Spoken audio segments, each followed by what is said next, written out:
ukhuwah Islamiyah di antara para kiai dan para ulama, juga kepada para habaibnya. Alhamdulillah. Dan kita tahu saudara, bahwa bersatu dan bersaudara itu merupakan misi yang dibawa oleh Nabi kita Muhammad Sallallahu Alaihi Wasallam. Salah satu misi yang dibawa oleh Nabi adalah mempersaudarakan kaum muslimin, saudara, dan menyatukan mereka. Allah menyatakan dalam Al-Quranul Karim, faqala ta'ala, innamal mu'minuna ikhwah. Saudara, dalam ayat ini tegas Allah menyatakan, sesungguhnya orang-orang yang beriman itu bersaudara. Bahkan di sini digunakan innama adatun min adawatil hasr, artinya isyarat bagi kita. Orang beriman itu hanya yang mau bersaudara. Kalau nggak mau bersaudara, saudara malu mengaku sebagai orang beriman. Nggak sampai di situ. Dalam ayat ini disebutkan innamal mu'minuna ikhwah. Artinya apa, saudara? Persaudaraan di antara kita tidak diikat oleh nasab, tidak diikat oleh silsilah, tidak diikat oleh suku, tidak diikat oleh budaya, tidak diikat oleh batas negara, saudara, tidak. Tapi persaudaraan Islam diikat dengan iman. Kira-kira jelas tidak? Jelas tidak? Nah, saya mau tanya, apakah persaudaraan di antara kita, saudara, diikat dengan suku, dengan budaya, dengan bangsa, dengan negara, dengan nasab? Jadi yang mengikat persaudaraan kita apa? Sekali lagi apa? Sekali lagi apa? Iman, saudara. Bagaimanapun nasab kita, apapun suku bangsa kita, bagaimanapun warna kulit kita, saudara, selama kita beriman kepada Allah, beriman kepada Rasulullah, kita semua bersaudara. Betul? Dan Nabi mengatakan dalam hadisnya, wa kama qala Nabi sallallahu alaihi wasallam, al-muslimu akhul muslim, itu saudaranya muslim. Saudara, jelas persaudaraan di antara kita diikat dengan Islam dan iman. Apapun suku bangsa kita, bagaimanapun manapun nasab kita, tidak peduli mau Arab, mau Ajam, mau Habib, mau bukan Habib, saudara, selama mereka beriman kepada Allah, mereka semua bersaudara. Betul? Bahkan kemuliaan kita semua bukan ditentukan oleh nasab, bukan ditentukan oleh kekayaan, bukan ditentukan oleh jabatan, tapi ditentukan oleh ketakwaan kita kepada Allah. Inna akramakum indallahi. Kira-kira jelas tidak? Jelas tidak? Dari nasab yang diberikan oleh Allah kepada kita semua, saudara. Semua orang punya nasab, semua orang bernasab, saudara.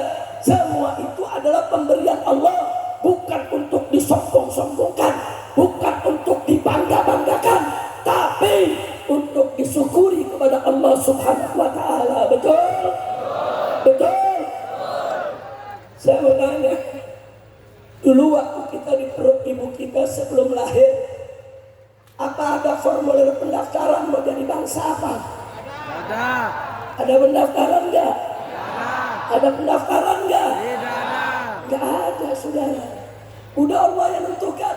Oh, ini jadi orang Jawa, ini jadi orang Madura, ini jadi orang Betawi, ini jadi orang Ambon, ini jadi orang Ajam, ini jadi orang Arab, ini jadi keturunan Nabi, ini bukan keturunan Nabi. Tapi pada faktanya kita semua turunan Nabi, saudara. Nabi apa? Abul Basar siapa? Nabi apa? Saya mau tanya di sini, saudara, kita turunan Nabi Adam bukan? Yang merasa bukan turunan Nabi Adam, angkat tangannya. Saudara, kalau bukan turunan Nabi Adam, bahaya. Karena ada teori Darwin yang mengatakan manusia dari monyet. Jadi kalau ada yang bukan turunan Nabi Adam, berarti turunan orang Madura, turunan monyet. Ketang. ketat. Tahu ketat? Alhamdulillah, kira-kira jelas gak? Nah, sekali lagi saya mau bertanya, saudara semuanya, apakah kita dipersaudarakan dengan suku dan budaya? Apakah kita dipersaudarakan dengan suku bangsa? Apakah kita dipersaudarakan dengan harta benda? Yang mempersaudarakan kita adalah siap bersaudara, siap jadi orang beriman. Takbir. Sallu ala nabi. Nah, kalau kita jadi orang beriman, saudara, Allah amanatkan kepada kita, saudara. Apa amanat Allah Subhanahu wa taala dalam Al-Qur'an untuk kita semua? Faqala ta'ala wa'tasimu bihablillahi jami'a wa la berpegang teguhlah kamu sekalian kepada hablullah, kepada tali Allah, hukum Allah, agama Allah, aturan Allah, syariat Allah. Wajib kita bersatu bersama, tidak boleh pecah belah di dalam memegang agama Allah Subhanahu wa taala. Allah amanatkan wala tafarraqu, jangan sekali-kali kamu bercerai-berai. Nah, kali ini saya mau tanya, siap bersatu tidak? Siap bersatu tidak? Nah, bersatunya fil khairat, bukan bersatu dalam korupsi, bukan. Ini banyak pejabat di mana-mana korupsi berjamaah. Kacau tidak? Kacau tidak? Kacau tidak? Kita disuruh sholat berjamaah, berbuat baik berjamaah, berjuang untuk Islam berjamaah. Jangan berjamaah untuk kejahatan, jangan berjamaah untuk kemungkaran. Ini korupsi udah kacau nih di kita punya negeri. Ntar apa panen bawain tuh persidangan anti korupsi dikali dulu nanti. Ini di Indonesia sudah ada dulu maaf deh Pak, Bu,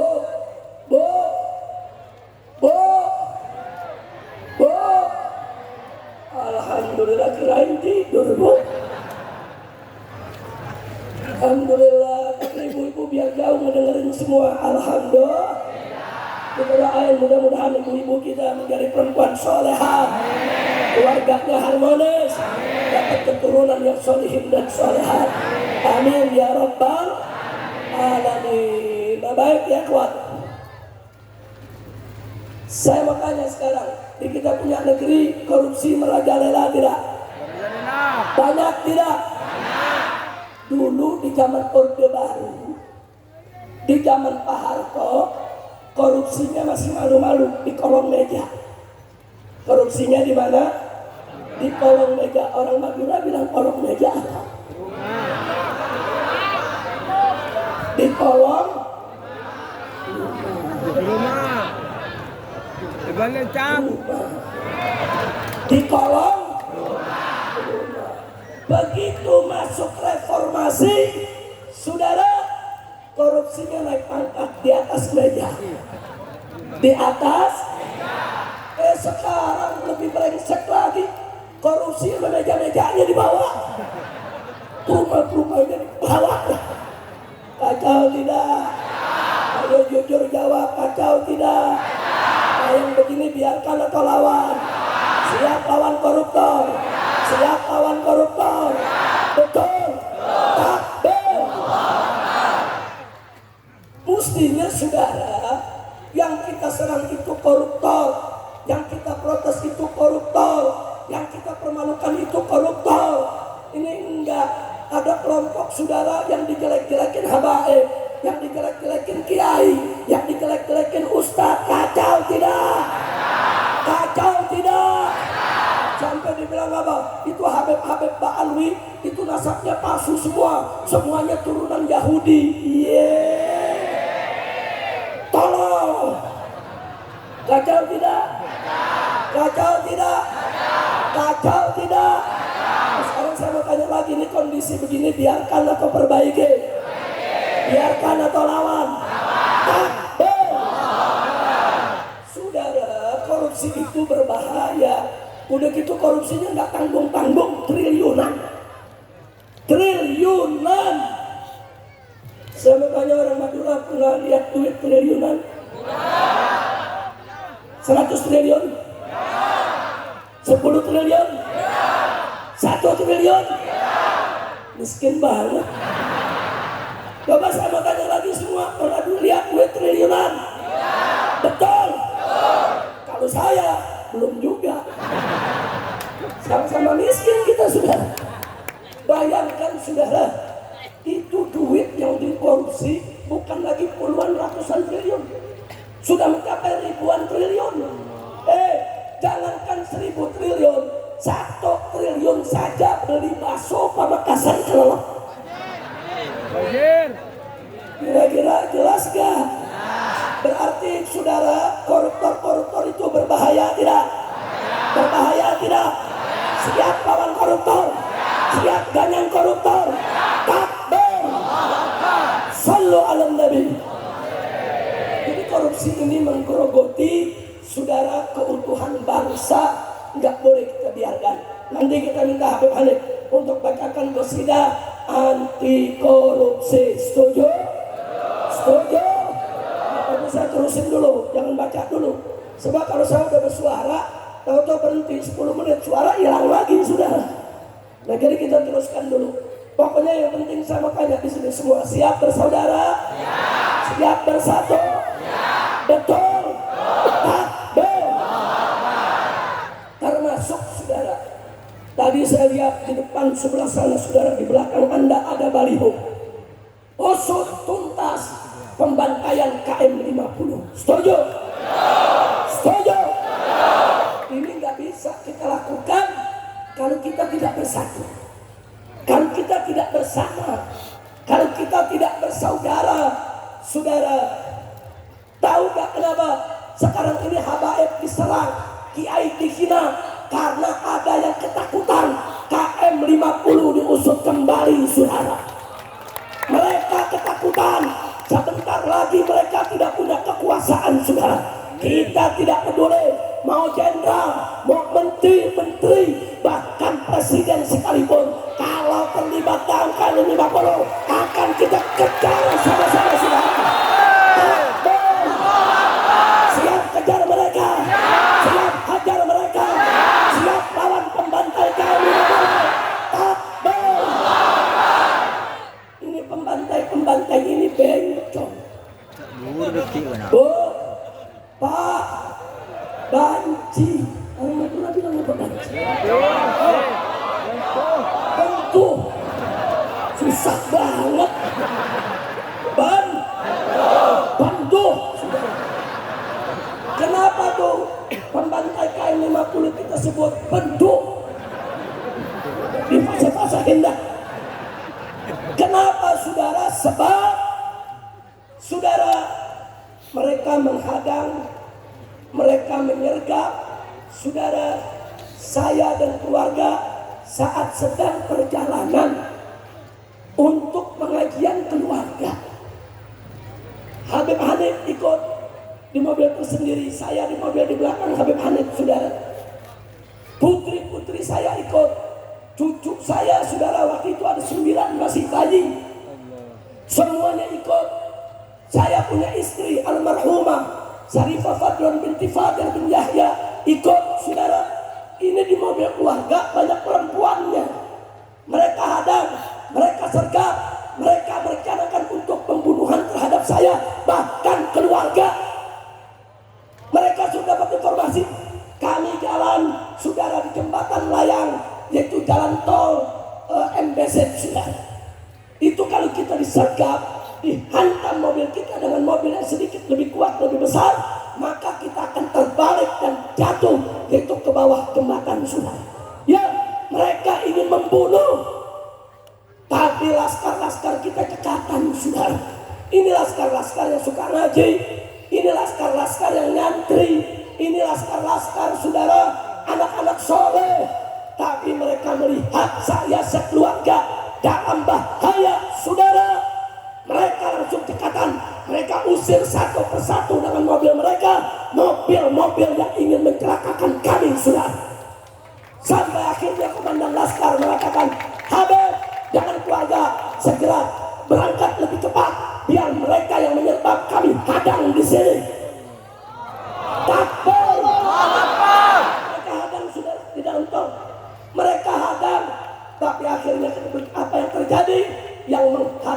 berondong, ditembaki sampai satu laskar yang duduk depan supir, saudara, kena peluru di matanya.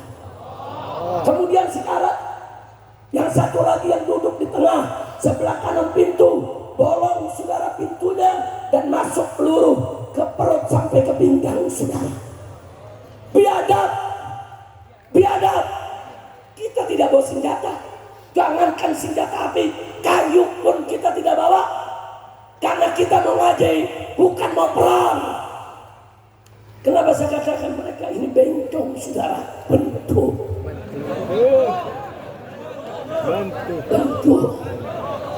Kenapa saudara? Sebab dalam dunia mafia saja, tahu mafia? Dalam dunia mafia, ini dunia kejahatan, itu ada aturan.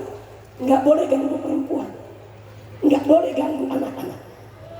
Masya Allah, mafia, gerombolan penjahat masih punya aturan. Jangan ganggu perempuan, jangan ganggu anak-anak. Ini aparat saudara yang punya pangkat, yang punya seragam saudara. Tega-teganya mereka kejar, mereka ingin berondong semua perempuan dan anak-anak yang jalan dengan saya. Biadab, biadab saudara. Makanya begitu saya keluar kemarin dan saya lepas dari bebas bersyarat, yang pertama kali saya tantang adalah mereka. Hei, pembantai-pembantai KM 50, siapapun kau, apakah engkau jenderal, menteri, presiden sekalipun, saya nggak peduli. Kalau memang kalian berani, jantan, gentleman, tentukan saja hari apa, tanggal berapa, jam berapa, di mana kita siap melawan mereka. Betul? Takbir. Siap perang lawan mereka. Siap habisi pembantai KM 50. Takbir. Kita tantang, kapan kalian menghadang lagi? Kapan kalian membantai lagi? Saya siap untuk menghadapinya kapan saja, di mana saja. Silakan tetapkan waktunya, saudara. Jadi jangan main-main. Ini urusan nyawa orang, saudara. 6 orang itu santri, anak muda, soleh, bukan preman, saudara. Mereka juga punya orang tua, ada ayahnya, ada ibunya, ada kakaknya, ada adiknya, diperlakukan sedemikian rupa. Udah gitu apa? Udah diculik, disiksa, dibunuh, difitnah, saudara. Kurang ajar. Kenapa mereka saya katakan diculik, saudara? Setelah laskar-laskar kami ini ditembaki dan tidak berdaya, mereka digiring ke KM 50, saudara. Di KM 50 berdasarkan kesaksian para pekerja yang ada di KM 50, saudara, bahwa 6-6-nya saat dibawa ke KM 50 masih hidup. Yang 4 sehat, bahkan diperintahkan untuk tiarap di aspal oleh para pembantai. Yang 2 sedang sekarat, saudara. Karena 1 bolong, dia punya matanya kena peluru, darah bercucuran begitu banyaknya. Yang 1 lagi besar lubang di jurusan paha, pembuluh darah besar, saudara, sehingga darah sulit dihentikan. Sehingga mereka nggak bisa berdiri, nggak bisa jalan, tapi mereka masih hidup, saudara, belum mati. Kemudian selanjutnya para pekerja di KM 50 menginformasikan Habib, saat di KM 50 semuanya 6-6-nya masih hidup. Begitu mereka sampai Habib, ada aparat-aparat bersenjata mengumumkan, minggir, warga minggir, ini ada teroris ditangkap. Warga minggir semua, ini teroris. Kurang ajar, dia fitnah sebagai teroris. Warga kemudian minggir, tapi ada beberapa warga yang sempat merekam, saudara. Begitu ketahuan merekam, mereka semua dipegang oleh aparat, dipaksa untuk menghapus rekamannya. Saudara, akhirnya yang 4 dipindahkan ke mobil mereka. Yang 2, saudara, dimasukkan ke mobil yang lainnya. Karena yang 2 dalam keadaan sekarat, harus digotong masuk ke mobil, saudara. Malam itu dibawa entah kemana, tidak ada yang tahu. Saya dan keluarga kemudian langsung menuju ke kampung turis satu wilayah yang memang kita rencanakan untuk pengajian keluarga, saudara. Sekaligus, saudara, untuk isolasi mandiri dari penyakit COVID ketika itu yang masih merajalela, saudara. Singkat cerita, sampai pagi, saudara, kami telepon semua posko-posko FPI yang ada di Kerawang dan Purwakarta. Kami perintahkan sepanjang malam itu cari mobil Laskar satu hilang. Tapi kami dengar dari rekaman bahwa mereka tertembak, mereka luka. Setelah itu putus komunikasi kami, saudara. Nah, kemudian Laskar semua bergerak, datang ke setiap kantor polisi, datang ke setiap rumah sakit dan klinik, saudara. Datang ke tempat pos-pos peristirahatan yang ada di seluruh sepanjang jalan tol, saudara. Tidak ditemukan dan tidak ada informasi. Sampai jam 8 pagi, saya minta pengacara di Jakarta. Kita telepon, datang ke Polda Metro Jaya, buat laporan kalau 6 laskar kami hilang. Ceritakan peristiwanya. Saudara, kalau ada yang bertanya, Habib, kenapa lapor ke Polda? Karena saat kejadian, kami nggak tahu mereka polisi. Mereka tidak pakai seragam, mereka tidak pakai mobil dinas, mereka tidak menunjukkan kartu kalau mereka petugas. Tidak ada. Yang kami tahu, mereka penjahat, mereka bajingan. Saudara, kami nggak pernah tahu kalau mereka itu adalah polisi. Maka itu pengacara kami datang ke Polda Metro Jaya jam 8 pagi buat laporan. Semalam ada sebuah mobil yang mengawal daripada Habib Rizik dikejar, disergap, dan sampai sekarang hilang entah kemana. Ditanya oleh Polda Metro, tahu gak siapa yang menyergap ini? Kami jawab nggak tahu. OTK, orang tidak dikenal, sudah. Kita sampaikan apa adanya. Sampai jam 10 pagi terus kita cari, nggak ada kabar. Akhirnya jam 10 pagi di tempat peristirahatan, saya kumpulkan beberapa elit FPI, saudara. Kiai-kiainya, ustaznya. Saya katakan, kalau sampai jam 12 nanti kita tidak dapat kabar, saya punya firasat 6-6-nya sudah dibunuh. Yuk kita berdoa saja, mudah-mudahan mereka selamat. Kalau memang mereka dibunuh, kita mohon kepada Allah agar yang membunuhnya ketahuan siapa, agar jasad mereka ditemukan sehingga kita bisa urus sebagaimana layaknya, saudara. Jam 11 tidak ada kabar. Jam 12, subhanallah, ini kekuasaan Allah, ini karamatus syuhada, ya ikhwan. Anda tahu itu 6 orang kalau dibunuh terus ditanam, dikubur di mana saja, kami nggak bakal pernah tahu kalau yang melakukannya adalah aparat, saudara. Itu yang kami takut. Kalau mereka dibunuh, dibuang ke laut, nggak ada yang tahu yang bunuh siapa. Tapi kali ini, saudara, kehendak Allah lain. Karamatus syuhada, karamatus syuhada, saudara. Di mana, saudara, Kapolda Metro Jaya pangkat 2 bintang mengumumkan sendiri, saudara, dari mulutnya. Siapa yang putar mulutnya? Siapa yang buat dia ngaku? Dia cerita bahwa kami diserang oleh 10 laskar FPI, terpaksa kami tembak, 6 orang mati di tempat, 4 orang melarikan diri. Walaupun isinya bohong, dusta, fitnah, tapi dia sudah ngaku bahwa laskar FPI dibunuh oleh aparat, saudara. Takbir. Ini karamah siapa? Karamatus syuhada. Jangan main-main dengan orang yang mati syahid, saudara. Jangan main karamatus syuhada, saudara. Enggak sampai di situ. Karamatus syuhada. Kapolda Metro bingung memberikan pernyataan. Hari ini dia bilang laskar FPI membawa senjata asli. Besoknya diubah, saudara. Laskar FPI ternyata membawa senjata rakitan. Rusaknya diubah lagi. Dia bilang laskar FPI rebut senjata polisi dan itu yang digunakan. Kok bisa linglung? Bisa lain-lain dari hari ke hari. Kekuasaan siapa itu? Kekuasaan siapa itu? Takbir. Siapa yang maha besar? Siapa yang maha kuasa? Siapa yang maha kuat?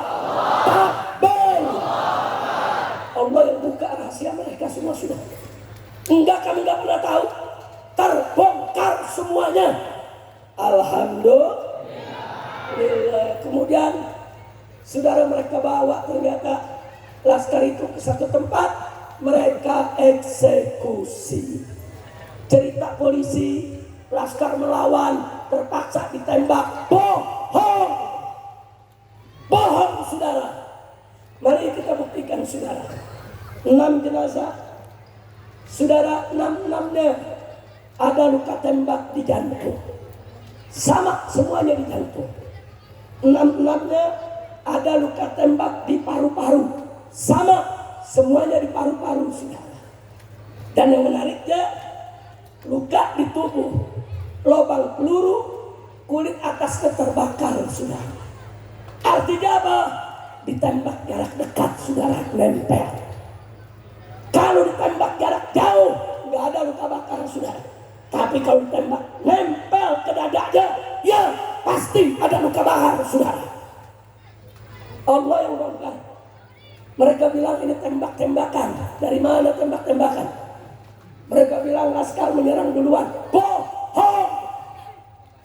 Lalu apa yang terjadi saudara? Mereka bilang 4 laskar melawan. Baik, kalau 4 laskar dikatakan melawan, terpaksa ditembak. Tembakannya 4-4-nya sama di jantung semua. Tembakannya 4-4-nya sama di paru-paru semua. Jago banget itu nembaknya saudara. Lagi bergumul dalam mobil, ditembak semua, tembakannya pas di jantung. Hebat betul itu saudara. James Bond juga kalah itu. Kira-kira jelas gak? Itu cerita benar atau ngawur tuh? Benar atau ngawur? Anggap benar. Anggap benar. Istilah saudara. Andai kata benar saudara, bagaimana yang 2 lagi? Kan yang 2 sekarang. Kan yang 2 bergerak aja nggak bisa, mesti digotong. Bagaimana mereka melawan? Yang 2 bagaimana melawannya? Kok ternyata dihabisi juga? Kok ditembak di jantung juga? Kok ditembak di paru-paru juga? Biadab tidak? Biadab tidak? Jahat tidak? Zalim tidak? Jadi mereka jahat. Tapi sudah begitu saudara, mereka tahan jenazah di rumah sakit, nggak boleh dibawa pulang. Sudah, saya ketika itu diamankan di pesantren Markas Syariat di Gunung sudah. Adapun Sekjen FPI dan Ketua Umum FPI ketika itu Kiai Sobri dan Haji Munarman, dia mengatur di Markas Petamburan. Mereka larang saya turun, Habib jangan turun ke Jakarta. Ini di Jakarta udah ada ribuan manusia kumpul, kita nggak tahu siapa mereka. Kita nggak bisa bedakan. Kalau ada yang menyusup nanti di situ bisa membahayakan Habib. Jadi saya nggak dikasih turun sudah. Tapi dari atas saya telepon beberapa tokoh nasional, beberapa anggota DPR RI minta bantuannya, ambil jenazah 6 laskar dari rumah sakit Mabes Polri sudah. Ambil. Polri bilang kita bisa kasih tapi syarat nggak boleh dibuka. Sampai rumah cukup lihat mukanya, habis itu kuburkan. Nggak boleh dibuka ini jenazah. Anggota DPR janji, baik, kami dari anggota DPR nggak bakal buka. Haji Munarman tanya saya bagaimana perjanjian, nggak apa-apa DPR yang janji, yang penting jangan saya yang janji. Kira-kira jelas gak? Jelas. Paham gak? Janji DPR, tanda tangan, diambil itu jenazah, bawa pulang ke rumahnya. DPR serahkan ke orang tuanya. DPR gak ingkar janji, betul? Betul? Begitu jenazah dari tangan orang tua, semua kita kumpulkan di Petamburan. Saya minta saudara lewat telepon, buka semua jenazah, lihat apa yang ada di badannya, rekam, foto, videokan, luka sekecil apapun harus kita dokumentasikan saudara. Teman-teman ada ngomong, Habib aku udah janji. Yang janji bukan kita kan? Yang janji siapa? Yang janji siapa? DPR udah menepati janji sudah. Selesai, DPR nggak ingkar janji, serahkan jenazah pulang. Urusan buka urusan kita, betul? Begitu kita buka, itu yang kita temukan, saudara. Semua luka kita rekam, semua luka kita dokumentasikan. Begitu ada dokumentasi, Polri nggak bisa berbohong, nggak bisa bergerak. Tapi tetap kasih nggak ngaku, kurang ajar. Masya Allah, kira-kira jelas tidak? Saya mau tanya, tuh perbuatannya zalim tidak? Jahat tidak? Udah diculik, disiksa, dibunuh, difitnah, saudara. Makanya saya bersumpah demi Allah, saudara, sampai kapanpun para pembantai KM 50, apapun jabatannya, mau dia jenderal, mau dia menteri, mau dia presiden, jika terbukti mereka terlibat, akan kita kejar dari dunia sampai akhirat, saudara. Takbir. Setuju tidak? Setuju tidak?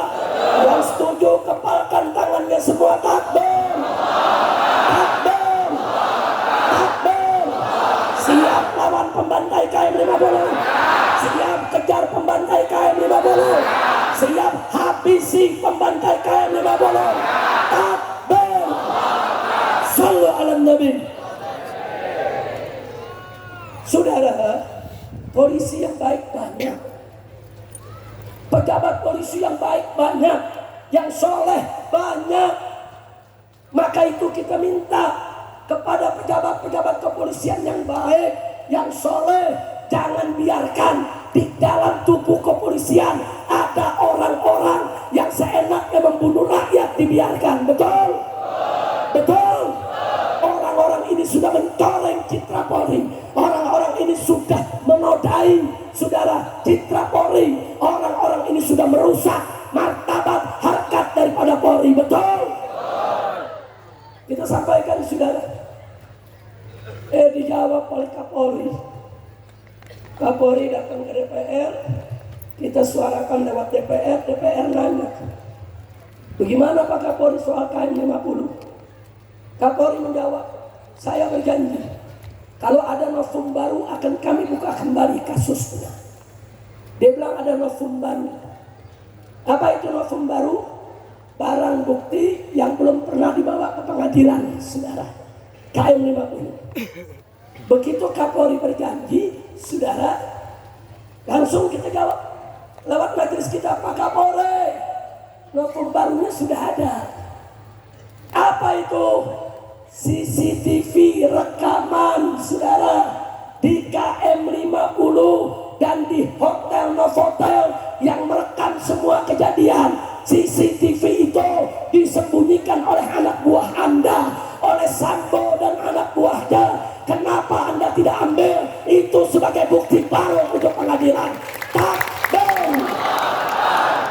Ngomong kalau ada bukti baru, malah lubuhnya. Bukti barunya tidak disembunyikan, saudara. Tapi Allah Maha Adil, saudara. Dari mana kita tahu CCTV itu disembunyikan oleh Sambo dan anak buahnya, saudara? Allah yang buka. Kita nggak menyelidiki. Kita nggak punya kemampuan menyelidiki, saudara. Allah buka. Tahu-tahu ada jenderal, dia bunuh anak buahnya, saudara. Begitu bunuh anak buahnya, ditahan di penjara, saudara. Lagi-lagi pada awalnya CCTV-nya hilang, saudara. Ternyata diumpetin anak buahnya. Tapi begitu masuk pengadilan, terbongkar. Jaksa nanya, ada satu irjen, saudara, bintang 1 namanya Hendra, saudara, turunan Cina, jadi polisi, saudara. Ditanya oleh jaksa, ini kamu yang bereskan ini CCTV semua untuk kasus Sambo? Iya. Memang tugas saya sering diminta untuk mensita semua CCTV termasuk KM 50. Ngaku. Alhamdulillah.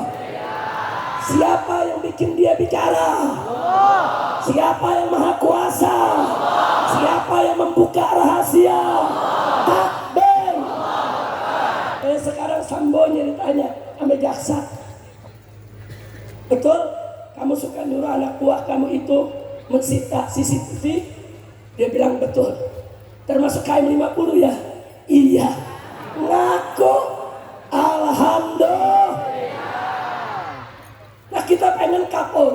pengakuan-pengakuan itu jadi bukti baru dong. Tarik itu CCTV, jangan disembunyikan, buka depan rakyat siapa yang benar, siapa yang salah. Betul? Betul? Takbir. Ini semua Allah lagi buka satu-satu ya.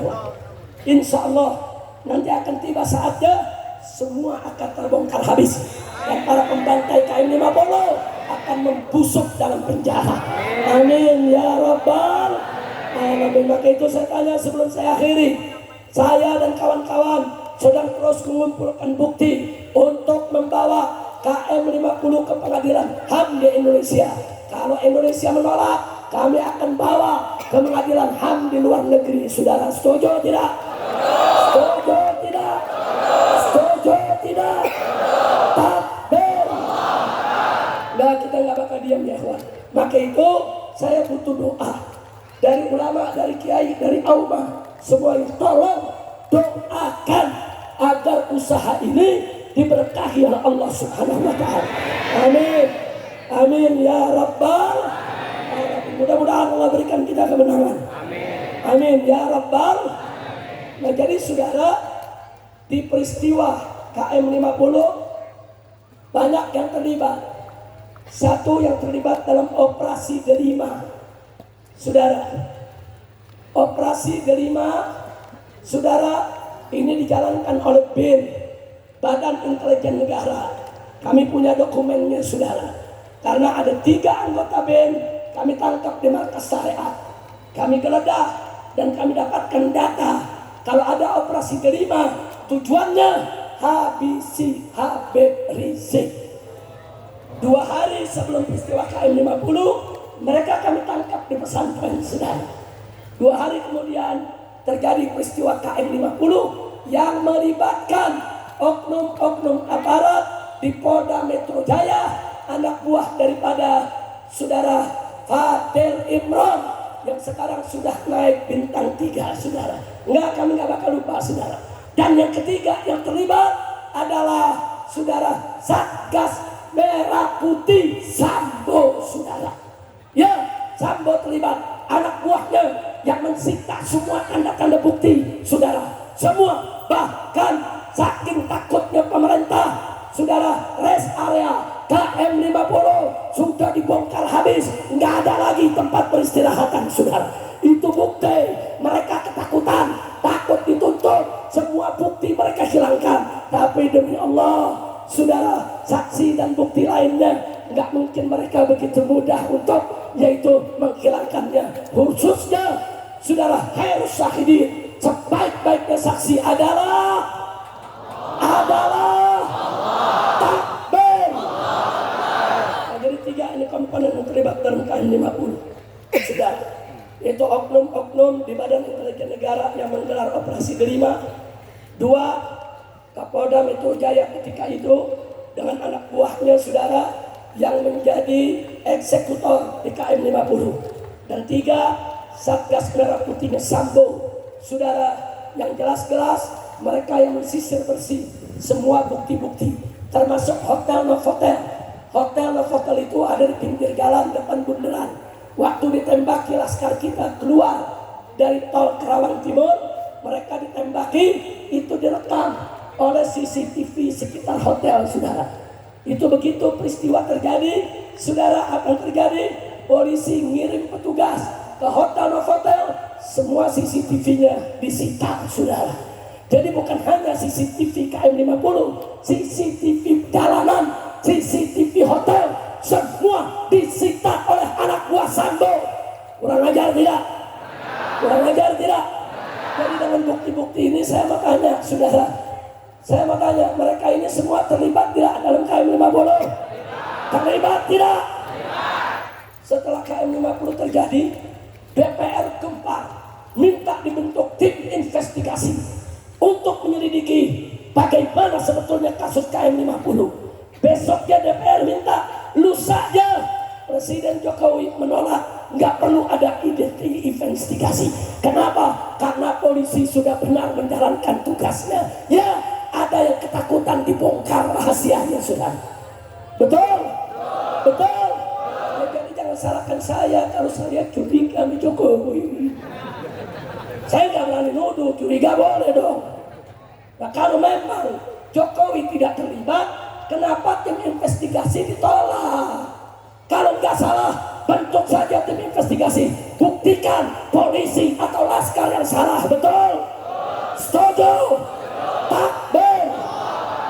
Saya jujur aja tanya, investigasi Jokowi tolak, curiga gak? Curiga gak? Curiga gak? Kenapa ditolak?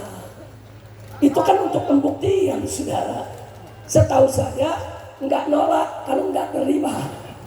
Kalau nggak terlibat tidak nolak. Kira-kira jelas tidak? Paham tidak? Takbir. Saya pikir cukup urusan KM50. Yang penting Anda semua doakan kita, saudara. Doakan agar perjuangan ini diberikan kemenangan.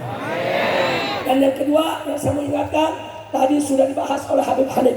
Fitnah nasab harus kita tutup. Nggak boleh lagi kita dihasut diadu domba. Setuju? Takbir. Takbir. Saya mau tanya semua, siap bela kiai? Siap bela para ulama? Siap bela para masyayikh?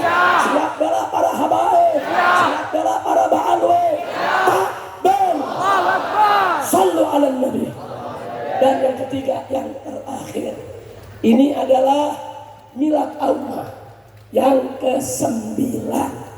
Nah, saya mau ajak semua untuk sama-sama kita mengucapkan selamat milad untuk Aumah. Setuju tidak? Setuju tidak? Kita minta kepada Habib Hanif dan Habib Muhammad Hadi. Nah, silakan pegang mic-nya.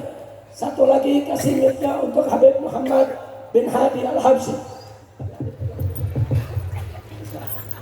Sama-sama kita bawakan nasyid selamat milad, saudara, rame-rame untuk selamat milad Aumah yang ke-9. Setuju tidak? Setuju tidak? Jadi kita doakan agar Aumah tetap jaya, Aumah diberkahi Allah, Aumah diselamatkan Allah, Aumah tetap bisa menjadi garda terdepan dalam dakwah, dalam hizbah, dalam jihad. Bismil Fatihah.